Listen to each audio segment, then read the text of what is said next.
எல்லாருக்கும் வணக்கங்க. சூர்யா இவங்களை பற்றி தான். சூர்யா சாரை பொறுத்த வரைக்கும் கங்குவா படத்தில் நடித்து முடிச்சிட்டாங்க. ஸோ கங்குவா படத்தோட அந்த ரிலீஸுக்காண்டி சூர்யா சார் வந்து செம்மையாக வெயிட் பண்ணிகிட்ருக்காங்க. அதே சமயம் சூர்யா 44 படத்தோட ஷூட்டிங்லேயும் சூர்யா சார் வந்து செம்ம பிஸியாக கலந்து நடிச்சிக்கிட்டு இருக்காங்க. ஸோ இப்படியாப்பட்ட ஒரு சூழல் இருக்கிறப்ப திடீர்னு பார்த்தீங்கன்னா சூர்யா சார் வந்து ஒரு பாலிவுட் படத்தில் வில்லனாக பண்ண போகிறாங்க அப்படிங்கிற மாதிரியும் தகவல் வந்திருக்கு. இதனடா புது கதையாக இருக்குது, இதுக்கு முன்னாடி வந்து இப்படிலாம் தகவல் வரவே வராது, இது என்ன வந்து புதுசாக இருக்குது அப்படின்னு யோசிக்கிறப்ப ஆமாம்ல, சூர்யா சார் ஆல்ரெடி வந்து மும்பையில் வந்து செட்டில் ஆகிட்டாங்க. ஏன்னா வந்து சூர்யா சாரோட குழந்தைங்களை வந்து மும்பையில் தான் படிச்சுட்டு இருக்காங்க. ஸோ அதனால சூர்யா சார் வந்து மும்பையில் இருக்கிற மாதிரி ஒரு சூழல் ஏற்பட்டுச்சு. ஆனால் ஸ்டூடியோ கிரேட் ஞானவேல் ராஜா வந்து மும்பையில் வந்து ஒரு ஆஃபீஸ் ஒன்று ஓப்பன் பண்ணியிருக்காரு. ஸோ இதெல்லாம் பார்க்குறப்ப நமக்கு என்னமோ டவுட்டாக இருக்குது அப்படிங்கிற மாதிரி தான் எனக்கு அப்போ தோணுச்சு. அந்த டவுட்டு இப்போ வந்து உண்மையாயிடுச்சிங்க. ஏன்னா பாலிவுட் படத்தில் ரெடியாக போகிற தூம் 4 படத்தில் சூர்யா சார் வந்து வில்லனாக நடிக்க போகிறாங்க. ஸோ இது உண்மையிலே வந்து செம்ம இன்ட்ரெஸ்டிங்கான ஒரு ப்ராஜெக்டை தான் இருக்க போகுது. ஏன்னா தூம் 1ல் பார்த்தீங்கன்னா ஆப்ரஹாம் வந்து மிரட்டி விட்டுருப்பாரு. அதே மாதிரி தூம் 2ல் பார்த்தீங்கன்னா ரித்திக் ரோஷன் மிரட்டி விட்டுருப்பாரு.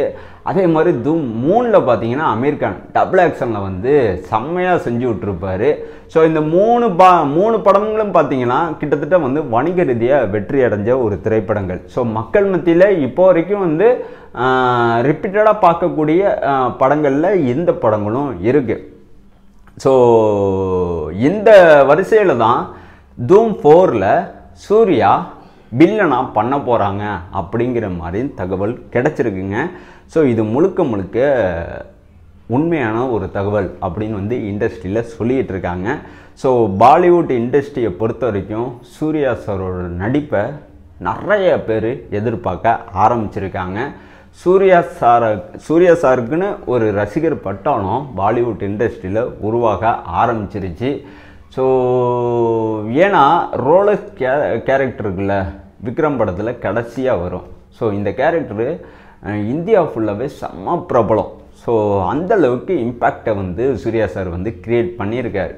ஸோ கிட்டத்தட்ட வந்து இவர் பாலிவுட் இண்டஸ்ட்ரியில் வில்லனா என்ட்ரி கொடுக்கறது உண்மையிலே வந்து தமிழ் சினிமா இண்டஸ்ட்ரியில் யாருமே எதிர்பார்க்காத ஒரு விஷயம். ஸோ ஆனால் வந்து நடக்க போகுது. ஸோ இந்த தூம் 4 திரைப்படத்தை தயாரிக்க போகிறது யாஸ் ராஜ் ஃபிலிம் இன்டர்நேஷ்னல், இவங்க தான் வந்து தயாரிக்க போகிறாங்க.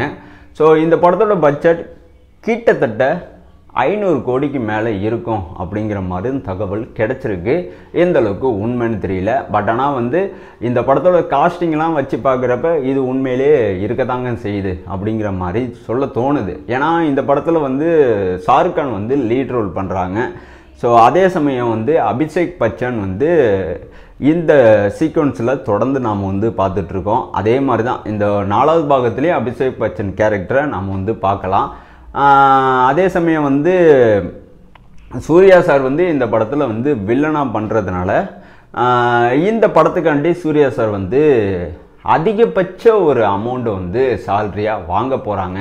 இது வரைக்கும் இவ்வளோ பெரிய அமௌண்ட்டில் இவர் சாலரியாக எந்த ஒரு படத்துக்கும் வாங்கினதில்லை அப்படிங்கிற மாதிரியும் ஒரு தகவல் கிடச்சிருக்கு. எவ்வளோ அமௌண்ட்டில் இவர் சாலரியாக வாங்க போகிறாரு அப்படிங்கிற விவரம் நமக்கு வந்து தெரியல. எனக்கு தெரிஞ்ச ஒரு தகவல் வந்து இது மட்டும்தான்.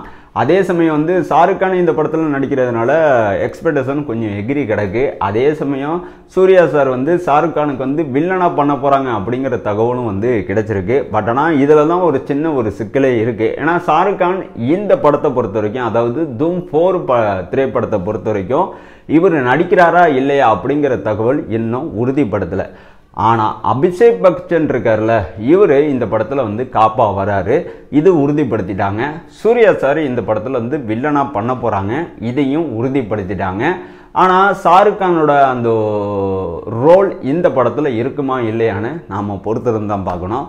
ஸோ ரோலக்ஸோட ஆட்டத்தை ஆரம்பிச்சிட்டாங்க.